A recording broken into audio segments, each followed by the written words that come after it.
Thank you so much for joining us today, Sadhguru. I think the audience is very interested in what you have to say. I guess to start, they define inclusive consciousness. I'd love to hear your thoughts on...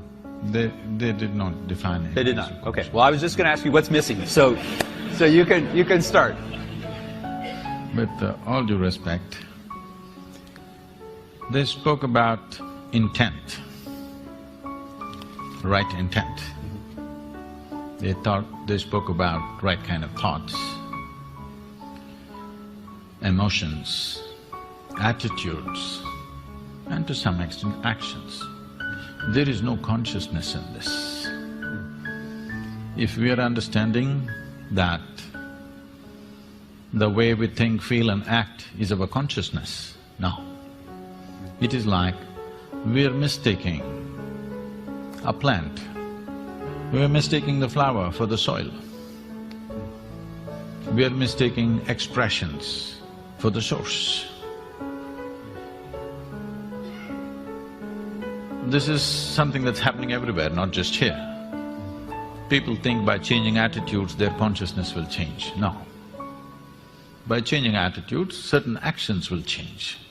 Yes, positive, beneficial, but it is not truly transformative. Change will happen, transformation will not happen. If I have to define a distinction between change and transformation, change means the residue of the past will still remain. A transformation means nothing of the past will remain, which is what is needed today if you want to create a new world, if you want a new generation to have a fresh life. It's been expressed in so many ways. Being in this part of the world, what they're familiar with generally, someone said, leave the dead to the dead, it's very significant. This is not coming out of recklessness, this is not coming out of unconcern, but this is coming with the concern that you must be a fresh life. You can learn many things from the past about how to conduct yourself, but there is nothing to learn from the past about how to be. Because you are a complete life by yourself. You don't have to learn how to be a life from the past. Maybe you have to learn how to be a good engineer. Maybe you have to learn how to be something else in the society from the past, but you don't have to learn how to be a life from the past, because past has nothing to do with this. This is a fresh life and this is a complete life. Consciousness is that dimension which is the very source of who we are. Our intentions, our actions, our thoughts and our attitudes are a consequence of that. Or in other words, we are trying to fix the consequence without fixing the source. Now all these distinctions of variety of things that they said, gender discriminations, racial discriminations, every kind, okay? Somebody is a Hindu, somebody is a Muslim, somebody is a Googler, it becomes a religion after some time, believe me.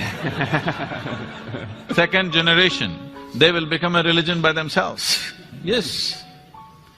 I'm saying, you see a football match going on, it's like a religion, two different clubs. They're willing to fight and kill each other. It's just a game. So, where does this come from? See, the nature of being human is this. If you give me 2 minutes. See, there are 4 dimensions of our mind. In modern societies, the nature of our education has constipated our mind in such a way because we are just largely using just one dimension, which we call as the intellect. The other dimensions of mind, if I have to use Indian terminology, it means buddhi, ahankara, manas and chitta. What buddhi means is the intellect. You do what you want. The nature of the intellect is to slice things open, and see.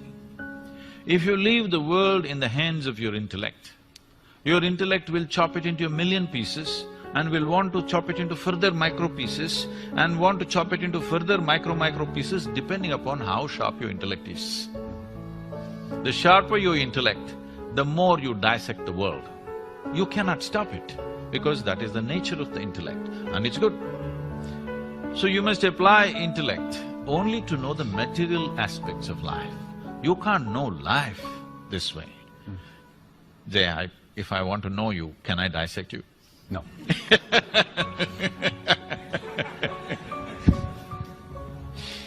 So, but if I want to know, if a doctor wants to know some aspect of you materially, what's wrong with you, he will take a biopsy and in a way, he opens it up and looks at it. It's okay on that level. But I can't know you as a person by dissecting you. I can't know you as a life by dissecting you. I can know a part of your body, maybe. Similarly, I can know parts of the world to make use of it, but I can't know life as such. So intellect has been over-eulogized. In the last 100, 150 years, this is a European impact on the rest of the world, where we think our thought is supreme. Someone went to the extent of saying, I think so I exist or whatever. I want to ask all of you a simple question. Tell me, is it because we exist we may think? Or is it because we think we exist? Which way is it? Hello?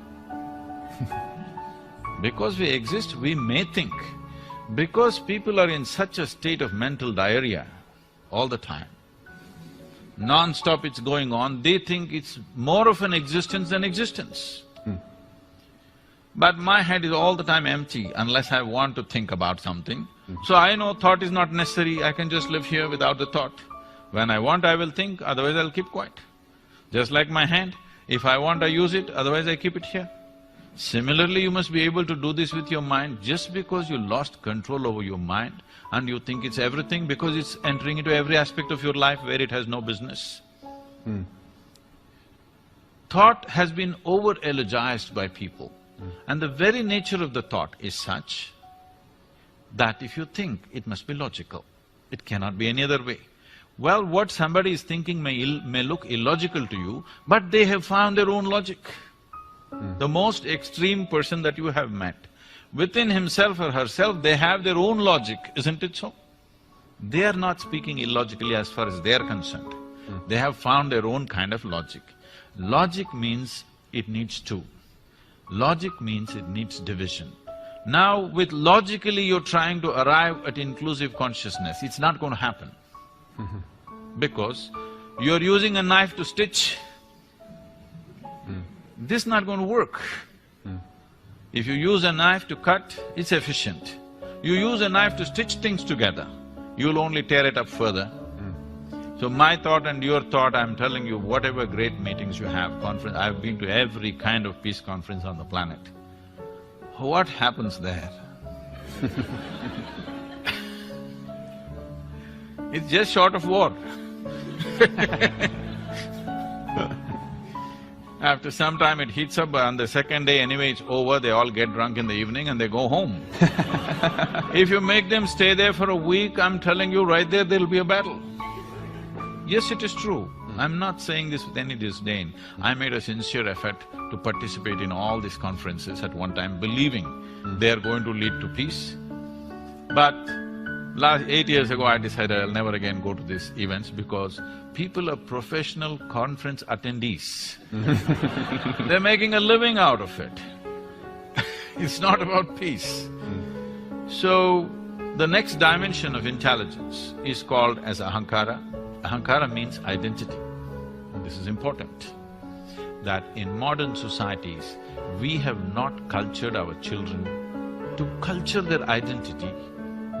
When I say identity, the fundamental identity for you is always your body. This racial thing that concerns him and concerns all of us. I'm darker than him, you know. face it all the time, joyfully, but I face it everywhere I go.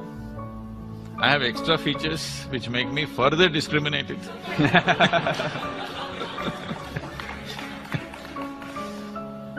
But our first identity is with the body. When we identified with the body, the color of the skin also becomes part of it. Why do we identify with the body? Because our experience is limited to this. If you say me, you mean this, isn't it? Because your experience of life is limited to this, naturally you're identified with this and this is you and this is how you look. Somebody looks so different, whether in gender or because of race or because of maybe just fashion. Who knows what makes them different? But suddenly, this is me, that's you, is established. But we sit here in this hall, whatever the color of our skin, whatever our religion, whatever our gender, we are inhaling and exhaling the same air. But we have no issue. Body has no problem. But the identity has a problem. You're identified with something. We have not cultured our children right from an early age that your identity should be universal. This is something in India, traditionally, before you start education for a child, there's something called as Vidyarambham, where the first chant that they must do is that my identification with the entire cosmos. Without this, you should not give education to a child, that is the understanding. Because education is seen as an empowerment. You should not empower a person who has limited identifications. Because it doesn't matter whether it's of individual nature or of family or of community or race, religion, nation, it doesn't matter. Once you have limited identity, you will cause disharmony, you will cause cruel things, thinking you're doing the right thing. I know the debate, the source of… the debate always goes to ISIS and things like this. I want you to understand this.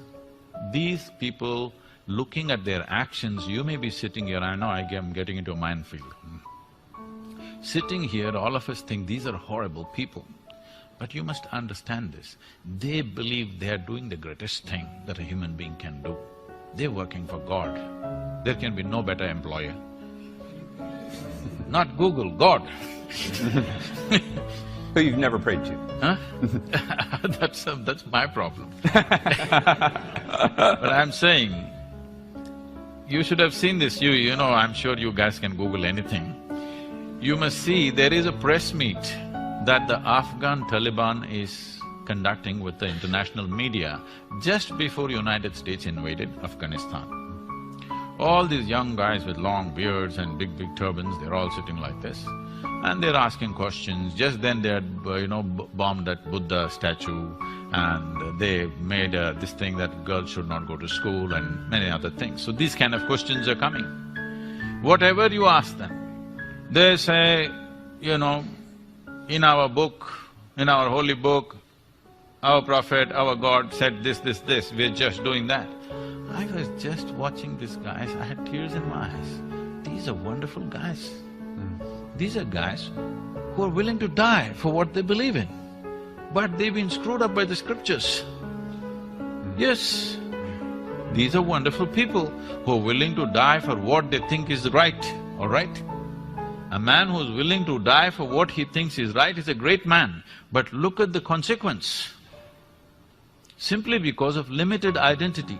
So this ahankara, this identity is what wields the intellect.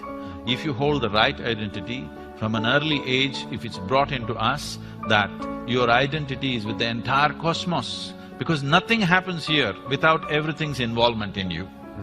We are sitting on this round planet which is spinning and moving at a great speed in the middle of nowhere. You don't know where it begins, where it ends, this thing. And look at us sitting here and talking. How many forces in the existence are keeping you and me in place on this chair? So there is no way we can exist without the involvement of all this. But talking about this intellectually is not going to help, because if you try to understand intellectually, you're using a knife, further you will divide. So there is another dimension of intelligence within you which can make you come to an experience of this. The next dimension of intelligence is called as manas. Manas means it's a huge silo of memory. There are 8 types of memory in this. I'll just name them, I'll not go into this. These 8 types of memory are referred to as elemental memory, atomic memory, evolutionary memory, karmic memory, sensory memory, and in the karmic memory there are 2 types. One is called sanchita and prarabdha. There is a bank of memory which determines the very shape and size of your body. There's another one which is right now in play. So 2 dimensions of karmic memory. Inarticulate memory, that there is memory but you can never articulate, but it's finding expression. When you see a chair, you know this is where you should sit, not there. You didn't think about it because there is a memory in you that this is where you must sit. When you see a glass, you know this is how you must hold. This is not simple. Without this knowledge, you cannot do this. There is an enormous memory which allows you to do almost everything automatically because an inarticulate memory is constantly in action. And there is articulate memory which is very minuscule part of your memory. The next dimension of intelligence is most important, this is called as chitta. This is an intelligence without an iota of memory in it, unsullied by memory. See, memory means a boundary. You guys are always dealing with information. Today you're in technology. I think memory does not mean what's here, memory means all over the place. Memory is a boundary. What I know is always a boundary. What I do not know is a limitless possibility, isn't it? We have misunderstood the power of ignorance. Our knowledge is always bound within boundaries. Our ignorance is boundless. So always in the yogic system, we identified with our ignorance, never with our knowledge. This is something we must do in a technology company, because that's where the possibility is. That is where the new terrain is in your ignorance, not in your knowledge. So, chitta is unsullied by memory, it's just pure intelligence. Right now, if you eat an apple, it turns into a human being. You cannot do it with your brains. Even your brains were created by what you eat, isn't it? There is an intelligence here which is capable of transforming anything to this because it is making use of the memory in the manas and making this happen. But the most important dimension of your intelligence is chitta. In today's education systems, in today's social conditions, there is no effort to dip into deeper dimensions of our intelligence. We're just too enamored with our own intellect and now using this knife to stitch everything. Well, you should know that even at Google, when we interview people, we have something called GCA that we look for, which is general cognitive ability. I suppose that would fall into that intellect dimension. Most of us weren't raised where we were told from an early age to identify with the cosmos. So, is there any hope for us, or are we lost? See, identifying with the cosmos is just another thought. As a thought, it doesn't do much, it makes people little airy-brained and they'll start acting funny. You become new agey, you know, I love the cosmos. It's very easy to love the cosmos because it's not here with you. You got to love somebody next to you, there's lots of problems. See, this wanting to set up boundaries, the instinct of wanting to set up boundaries is so deep. You see a dog peeing all over the place, not because he has some urinary problem. He's building a kingdom, you know? It's a pea kingdom, but it's a kingdom, all right? He's building a kingdom. Every human being also doing the same thing because there are 2 dimensions of your intelligence.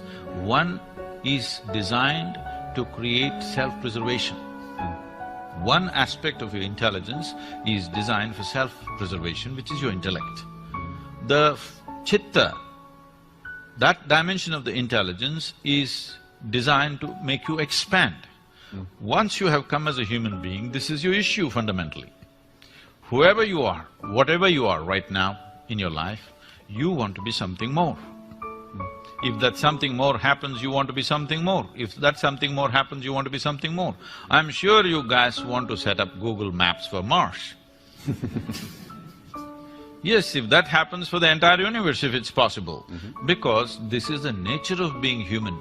There is one dimension which always wants to expand, another dimension which always wants to build walls. You build a wall, you feel safe, after 2 days you understand the walls of self-preservation are also the walls of self-imprisonment. You want to break it? You break it and you put a new wall there and you think this is great, this is freedom. After some time you feel that's not it and you want to expand it. These two dimensions are not opposing each other, they are not diametrically opposite to each other. They are complementary. There is only one thing about you which needs preservation, that's your physicality. This body must be preserved, because if you break it, you can't fix it. Everything else in you right now, suppose I take out all your thoughts, all your emotions, all your ideas, all your philosophies, all your belief systems and thrash them right here, break them into pieces. You can come up with fresh thoughts, fresh emotions, fresh belief systems, fresh philosophies, just like that. So all those must be every day put into the… what do you call them? The shredder. You must have a pulverizer, because shredder means they'll go again, pick it up and fix it. You must have a pulverizer for yourself before you go to bed. Today's ideas, today's thoughts, today's belief systems, today's experiences, you must leave the dead to the dead. Let me challenge that, because I thought something that Pavni said was very interesting. And she said almost the wound becomes the healer, or sometimes you hear the wounded become the healer. So you can take some of that. Can't you not transform some of those things that have been difficult and use that energy, use your intellect to do something for good? So the experience of life can cause two things. All this is nice when small things happen. When really major things happen to you, the wounds are so big for people, they don't heal in a lifetime, many of them, okay? So the choice is just this, the experience of life, whatever happens to us, you can either make it into a wound or into wisdom. You can either become wise or you can become wounded. If you become wise, you will become a solution. If you become wounded, you will also become one more problem. It's a choice we have.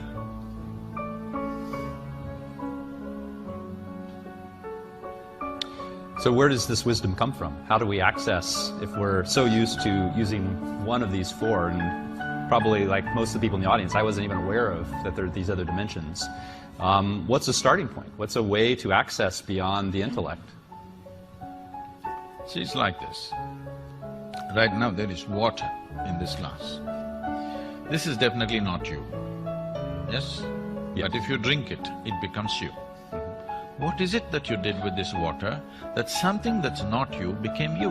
When you say inclusiveness, this is all you're talking about. Something that is not you, you want to make it a part of you in some way, isn't it?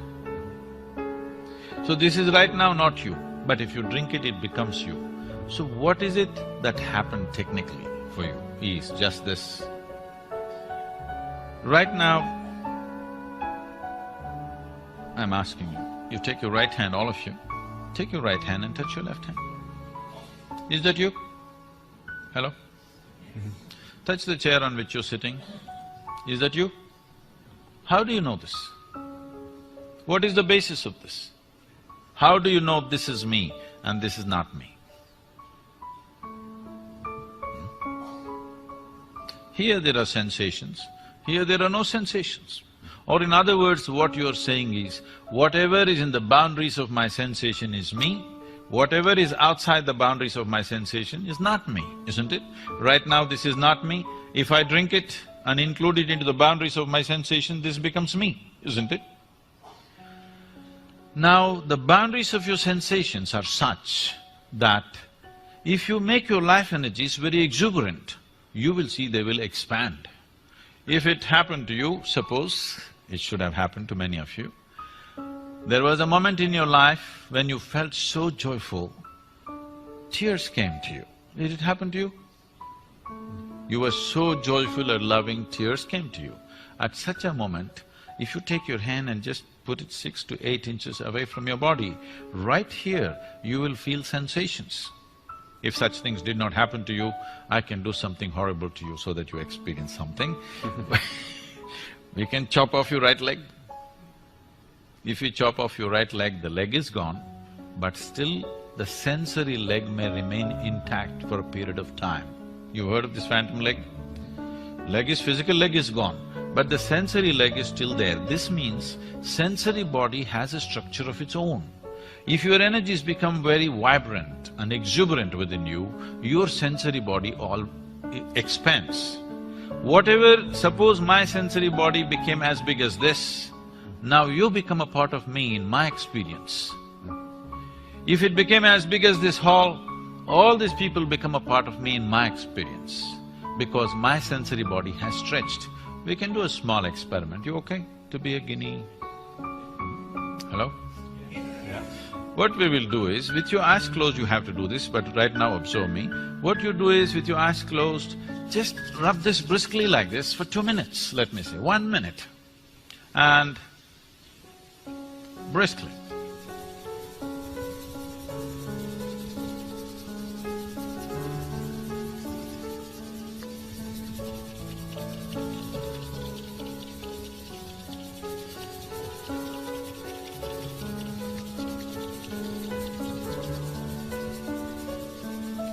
Keep your eyes closed and just hold your palms 3 to 4 inches away from each other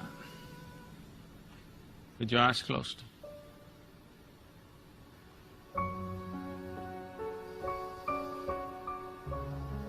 Something happening between your hands? Hello? Okay, please open your eyes. So just a little bit of rubbing, you didn't do it for a minute either, just 20 seconds. You rub it and suddenly something happening between these two hands, simply because of vigorous movement, the sensory body has expanded. You can feel something happening right here. You know why people are rubbing each other all the time? It's an effort to include someone who is not a part of you as yourself. If this happens, if this happens in a very basic physical level, we call this sexuality. If it happens emotionally, we call this love. If it happens mentally, it gets labeled as greed and ambition and conquest. If it happens on the level of your sensory body, we call this yoga. Now, yoga means union. Union does not mean you caused the union. Anyway, it is happening as one. You allowed yourself to experience it. That means the walls of self-preservation you loosened up a little bit, that's all. Why you want somebody close to you, why you want a loved one in your life is, somewhere you want to loosen the walls of self-preservation, where you don't have to worry about protecting yourself. Suddenly you feel one with them. And once you feel one with them, in some way you want to be in touch with them, because you're trying to loosen up your sensory body in such a way that you can experience that which is not a part of you as a part of yourself. Now, this need not limit it to be one person or anything like that. This need not be biologically connected. If you can sit here with your life energies at its peak of exuberance, you will experience the whole universe as yourself. Then we say you're a yogi. And you had that experience 34 years ago. You talked about it a little bit yesterday. I'm just curious, for those of us that haven't had a peak experience where we've had this sense of union, what advice, what step would you take if we are at that place where we think, all right, I'm willing to try this out. I'm a skeptic. Don't know what the sensory body is. I had a little taste of it here. What would be the next step if we wanted to try for ourselves? See, let's describe what is being a skeptic. Being a skeptic means you don't believe anything unless it truly makes sense to you. Most people are just downright suspicious. But they think they're skeptics. No, they're not, they don't qualify as skeptics. They're just suspicious about everything. This comes from a certain fear within you that everything around you can be wrong. Suspicion means you made a conclusion about something that you do not know. Believing something positively or believing something negatively is not different. They're the same things. You believe something that you do not know. If you… skeptic means, whatever I do not know, I do not know. I don't assume things in my life. What I know, I know. I think everybody should come to this much sense and straightness in our life that what I know, I know. What I do not know, I do not know. It's perfectly fine. I do not know, it's a tremendous possibility. Only if you see I do not know, the longing to know, seeking to know, and the possibility of knowing arises. So if you are a skeptic, you are an ideal candidate. If you're a believer, we have to make you, debrief you. Because… spread her out. Because you assume too many things that you do not know. You know the geography of heaven, though you can't operate the local Google map. Well, good. Well, we'll be taking questions, so be thinking about the question you might want to have. I think, one more question I want to ask is, how do we… We've been talking about some things that are very big. I think they're promising, but yet think about the conversation we had earlier. And how do we tie these two things together? How do they relate in your mind? Those of you who are interested, because right now we must understand this. Your intellect needs data to function. Yes or no? Yeah. Hello? Without data, your intellect is useless. It needs data, that's why you guys are in the business. Everybody knows everything in the universe right now not because they went there and saw it, because they Googled it up. Because intellect feels stupid without data.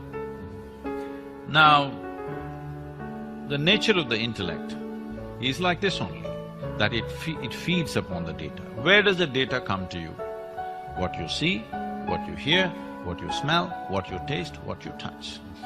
In the very nature of things, these 5 sense organs, which are the main agents of gathering information for you, are all outward bound. You can see what's around you. You can't roll your eyeballs inward and scan yourself. You can hear this, so much activity here, you cannot hear this. If an ant crawls upon your hand, you can feel it. So much blood flowing, you cannot feel it. Because in the very nature of things, your sense organs are outward bound. You cannot use these to turn inward. There's another dimension of perception which needs to be activated. Why is it not active in me? Because the sense organs are instruments of survival. They come on when you're born, whatever kind you are. Anyway it comes on for a dog, pig, cat, elephant, for everybody. Similarly, it comes on for us. Whatever is needed for survival for any biological creature, it turns on at the time of birth because it's needed, otherwise you wouldn't survive. But anything beyond survival process, without striving, it would not have entered your life, isn't it? Anything that you know, from an alphabet to whatever else you know, I'm sorry, I'm not talking about your brand, I'm talking about the real alphabet. Anything that you know, from reading to writing to using a computer or singing a song or whatever, you know these things with certain striving. I want you to remember when you're 3–4 years of age, that damn A, how complicated it was. As if it was not enough, there were 2 versions of it which freaked the hell out of you. Today you can write with your eyes closed. But still, there are adults in the world who did not strive in that direction. Even today you ask them to write, they will struggle, yes or no? Without striving, anything beyond survival would not enter your life and will not enter your life. So turning inward is not a survival process. So there are 2 fundamental dimensions within you: instinct of self-preservation, longing to expand limitlessly. Both are true for a human being. This is essentially a human problem on the planet. No other creature wants to expand limitlessly. They are only thinking of survival. Their stomach full, life settled. For you, stomach empty, only 1 problem, stomach full, 100 problems. Yes, all your trouble begins after stomach gets full, isn't it? because this is longing to expand limitlessly. In the evolutionary process, we can say this. For every other creature, nature has drawn two lines within which they live and die. They're quite fine. But once you become human, there is only a bottom line, there is no top line. So what humanity is suffering and confused about is not their bondage, they're suffering their freedom. What do you do with them? Wow. All right, well, I'm gonna invite anyone… All these identities Yeah. of religion, race, caste, creed, nationality, is they're trying to set their own bondage. Because no bondage has been given to you by nature. You're trying to set your own bondage so that you feel secure somehow. And so that's part of the motivation Yes. that's driving… All The these attack. identities, being identified with the color of your skin, with whatever nonsense you believe in, and nationality, just a cloth, a flag, people will stand there and tears will come to them, isn't it? Just look at that. It really amazes me. And on one level it's beautiful, on another level it's super ugly, that you get identified with all these kind of things. People can get identified with a symbol, with a word, with just about anything, all right? So you're trying to create some artificial boundary of your own. Once you create this boundary and you have another boundary, I have my boundary, when they meet, we clash.